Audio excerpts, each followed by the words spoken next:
जिंदगी कभी कभी ऐसे मोड़ पर लाकर खड़ा कर देती है जहां ना आगे रास्ता दिखता है, ना पीछे लौटने की हिम्मत बचती है। आदमी सोचता है क्यों हुआ ऐसा मेरे साथ, लेकिन वक्त बीतता है और एक दिन वही चीज जो सबसे बड़ा दुख लगती थी वही सबसे बड़ी सीख बन जाती है। यह कहानी है एक ऐसे इंसान की जिसने सब कुछ खोकर ही सब कुछ पाया और आखिर में यही कहा, जो होता है सब अच्छे के लिए होता है। आदित्य की उम्र कोई ज्यादा नहीं थी, बस 25 साल का ही तो था। चेहरे पर थोड़ी दाढ़ी, आंखों में थकावट और दिल में ऐसा दर्द जिसे कोई देख नहीं सकता था। वो एक छोटा सा काम करता था, ईंटों की फैक्ट्री में मजदूरी। कोई बड़ा सपना नहीं था, बस 2 वक्त की रोटी और एक शांत रात। लेकिन किसे पता था कि जिंदगी उसकी परीक्षा ले रही थी, और वह भी ऐसी जो कई बार तोड़ देने वाली थी।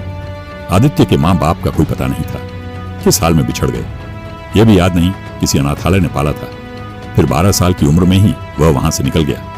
वजह क्या थी यह कोई नहीं जानता था, पर उसके बाद की जिंदगी सिर्फ एक चीज में बीती, संघर्ष। कभी होटलों में बर्तन धोए, कभी ठेले में सामान बेचा। लोगों ने कई बार लताड़ा, कई बार मारने तक की नौबत आई, पर उसने कभी हार नहीं मानी। पर हाँ, वो अंदर से धीरे धीरे टूट रहा था। एक बार उसे एक ईंट भट्टे में काम मिल गया, वहीं उसकी जिंदगी का एक नया अध्याय शुरू हुआ। वहां एक और मजदूर था, रामू काका। उम्र में उससे कहीं बड़े, मगर दिल से छोटे बच्चे। जैसे उन्होंने आदित्य को समझाया, बेटा दुख कोई भी हो, वक्त बदलता जरूर है, जो होता है अच्छे के लिए ही होता है। आदित्य ने मुस्कुराकर सिर हिला दिया, मगर दिल में कुछ नहीं बदला। एक दिन की बात है, भट्टे में हादसा हो गया। एक दीवार गिर गई और आदित्य बाल बाल बचा, लेकिन उसके दोनों पैर बुरी तरह जख्मी हो गए। महीनों बिस्तर से नहीं उठ सका, खाने को कुछ नहीं, मदद करने वाला कोई नहीं। रामू काका भी गांव चले गए थे। जिंदगी फिर वहीं खड़ी हो गई जहां सब खत्म सा लगता था।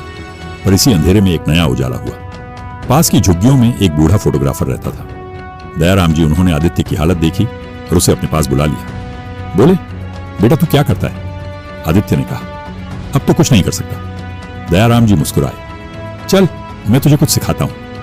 उन्होंने एक पुराना कैमरा निकाला और आदित्य को फोटोग्राफी सिखाने लगे। पहले तो आदित्य को कुछ समझ नहीं आया, लेकिन धीरे धीरे उसे रंगों से, रोशनी से जिंदगी को एक नजरिए से देखना आने लगा। जैसे जैसे उसकी चोटें ठीक हुई, वैसे वैसे उसकी नजरें गहराई पकड़ने लगी। वो हर तस्वीर में एक कहानी देखने लगा, एक भावना, एक दिशा। उसने तय किया कि अब वह दुनिया को वैसा दिखाएगा जैसा वह महसूस करता है। सच, दर्द, सुंदरता। दयाराम जी ने उसकी पहली प्रदर्शनी लगवाई। बस 15 तस्वीरें, लेकिन हर तस्वीर में एक सच्चाई थी। लोग आए, देखा और दंग रह गए। किसी ने नहीं सोचा था कि एक मजदूर की नजरों में इतनी ताकत हो सकती है। समय बीता, आदित्य का नाम फैलने लगा। अखबारों में खबर छपी, फुटपाथ से फोकस तक एक अनाथ की अनोखी दुनिया। इंटरव्यू हुए, पुरस्कार मिले, लेकिन उसके चेहरे पर वही सरल मुस्कान थी। पर एक दिन जब उससे पूछा गया, आदित्य अगर वो हादसा नहीं होता, तो उसने कहा, शायद मैं आज भी ईंटें ढो रहा होता। इसलिए आज मैं पूरे विश्वास से कहता हूं, जो होता है सब अच्छे के लिए होता है। जिंदगी में जो कुछ भी होता है, हर नुकसान, हर ठोकर, हर गलती, वो एक रास्ता खोलती है।